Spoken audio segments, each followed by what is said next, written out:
Good afternoon everyone, on what I think is the hottest day of the year. Welcome to episode 50 of Tea with Richard, and we're here today again in Broome Park, and we're going to be following not necessarily the course of the Durham to Bishop Auckland Railway line, but the footpath that replaced it today. We'll be stopping for a little chat halfway around, and I hope you'll enjoy this afternoon's walk. So this is the footpath that was put in to replace the viaduct that you saw me talk about a couple of episodes ago, and it winds its way down the hill towards the River Brownie, which is where we'll finish today. And you can see we've got lots and lots of wild flowers at the sides of the footpath here, and there's a lot of bird song going on as well that you probably can hear in the background.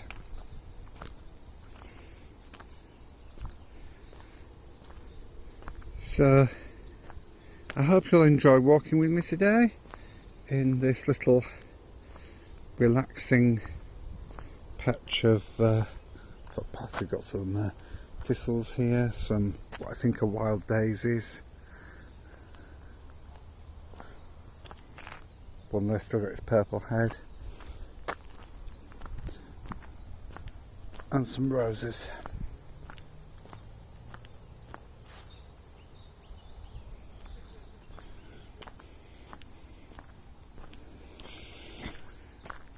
Now this footpath in the direction we're going runs fairly steeply downhill, which is nice because on a hot day like this, if we were filming this the other way, I'm sure I'd be out of breath by about halfway up. Some buttercup here, and it's quite a popular cycle route, although I'm not entirely sure why, given the steepness of the slope. I'm not sure in this oak tree where that bird is, but it's certainly singing very nicely.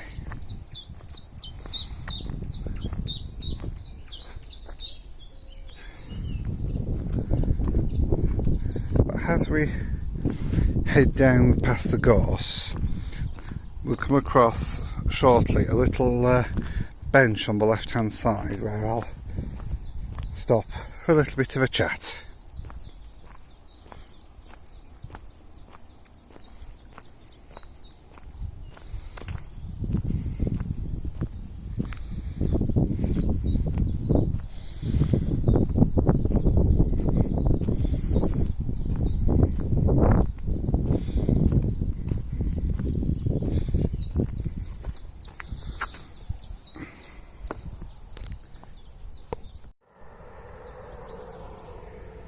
Sorry about that little technical problem there. My name is Richard Hornby and welcome to episode 50.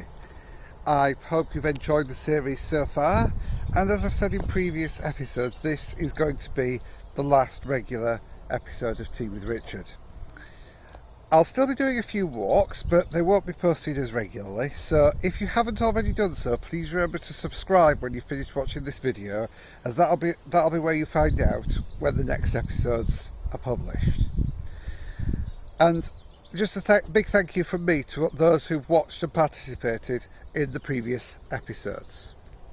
So we're sat here anyway on this bench, and this looks towards the valley of the River Brownie, and I don't know if you can see that over here are the hills on the other side of the river.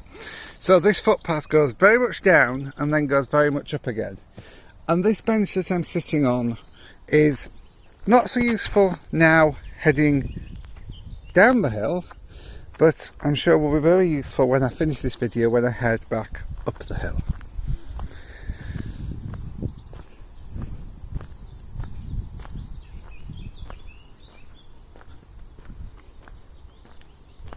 This is actually quite a quiet footpath at this time of day, because the walkers, runners don't tend to use it as much because they don't want to walk up the slope afterwards. And I also suspect that today, being one of the hottest days of the year, very few people will be using it anyway, because it is just a hard walk. Got a young silver birch tree here, you can see its silver peeling bark.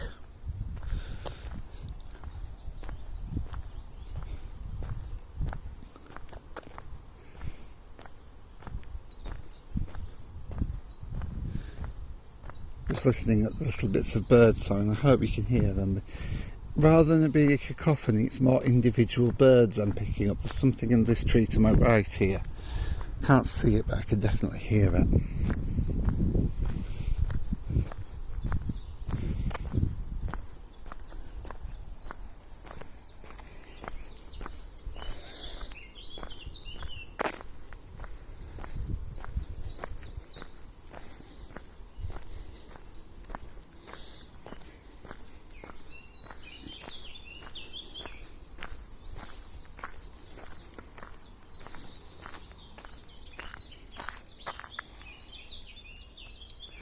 There's a little woodland glade here.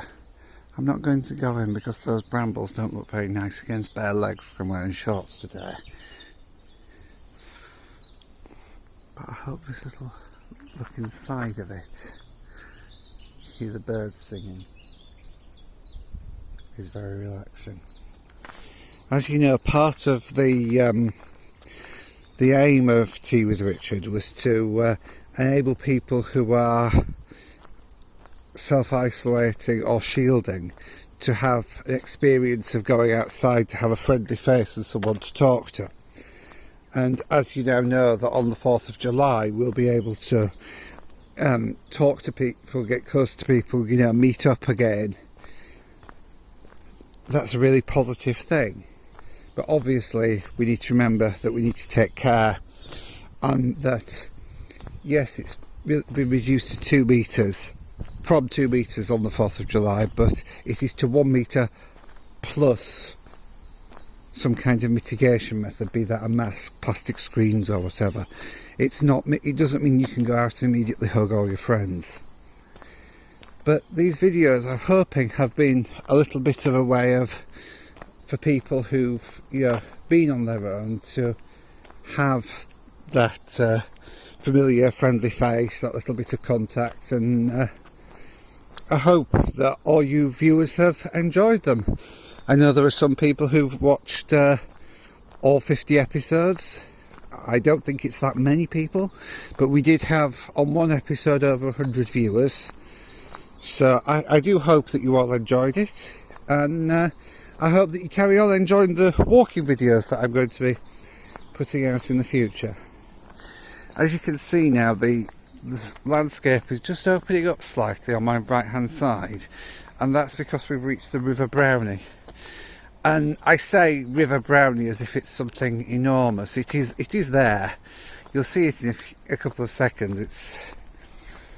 It's a small river,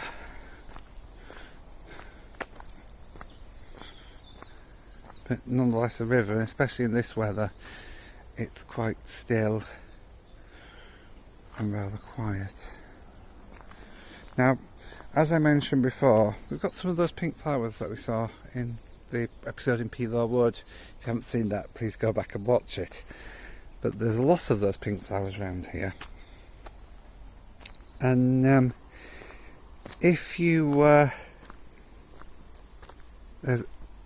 I've lost my train of thought there, but the River Brownie is a smaller river, but it's created this very, very big valley, and that has caused problems for the transport infrastructure, because as I mentioned in the previous episode, this railway line originally would have been way up there on a viaduct, and as you can see, this path was put in when the viaduct was dismantled, and heads very steeply back up to the top of this hill, which I would say it's about 3 or 4 minutes of walking up that fairly steep slope for me. And then you don't actually get a view from the top because you're just looking onto the other side of these trees, but the viaduct would have gone all the way over my head, over into that bright bit of blue sky. In a similar way, so as I pan this way, the viaduct for the East Coast Main Line which is more of a bridge, as you can see there. And I don't know if there are any trains due past in the next few minutes, but if they are, you'll see them. And the Brownie Valley on this side, as I head up over the bridge, the water is very clear. It may look slightly brown, but it's actually very clear at the moment. It's quite a steep valley, but over here behind me it widens out quite a lot, because over this way is the confluence of the River Brownie with the River Wear, and that happens the other side of the viaduct towards Langley Moor in near Holiday Park. And as you can see, the valley has widened quite a lot and gives that sort of marshy parkland. And I know there are some horses that live in this field over here. But welcome to this little secluded, very pretty beauty spot, which is the bottom of the Brownie Valley, and really is the end point for our series of Tea with Richard. So once again, many thanks from me for watching the series. If you want to catch up with any of the past episodes, they are available on mallard-days.com/tea, and I hope to see you again for another of my walking videos, and you'll get if you subscribe, you will get information on where they're released. So thank you very much once again. I hope you enjoy being out here in the countryside with the blue sky and the Brownie Valley. Thank you very much for joining me. Goodbye, and remember that even though this episode is finished, when you finish your cup of tea, you do need to remember to wash your hands. Have a fantastic afternoon, and I'll see you for my next walking video. I'll just finish with a panorama of the Brownie from this bridge. Goodbye.